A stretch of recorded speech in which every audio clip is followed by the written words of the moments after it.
8 سالہ اینا خون کے سرطان لوکیمیا کی مریض ہے۔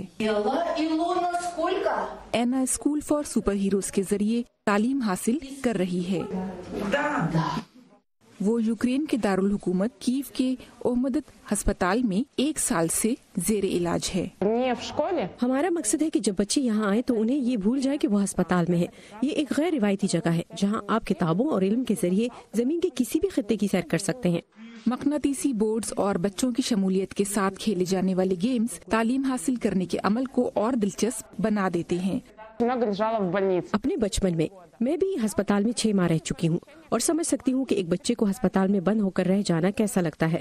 آپ کی طبیعت ٹھیک نہیں ہے اور لوگ اکثر آپ کو سمجھا بھی نہیں پاتے کہ آپ یہاں کیوں ہیں۔ ہم یہاں موجود بچوں کی حوصلہ افزائی ان سٹیکرز کی مدد سے کرتے ہیں۔ یہ اس کی پہلی سیریز ہے اور ہمارے پاس اس کا پورا کلیکشن ہے۔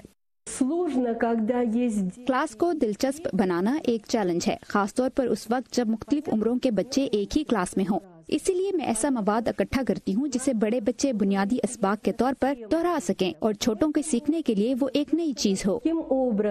والدین کا خیال ہے کہ اسکول ان کا دھیان بچوں کی بیماری کی طرف سے ہٹانے کا ایک اچھا ذریعہ ہے۔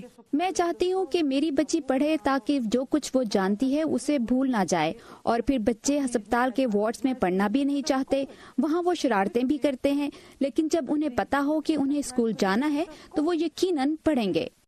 یوکرین کا محکمہ تعلیم تعلیمی سہولیات کو ملک کے اسپتالوں تک پہنچانے کے کام کی نگرانی کر رہا ہے۔ حکومت نے تمام اسپتالوں کو ہدایات دی ہیں کہ وہ اس سال ستمبر تک تعلیمی سہولیات مہیا کرنی شروع کر دیں۔ سحر ماجد، وائس آف امریکہ۔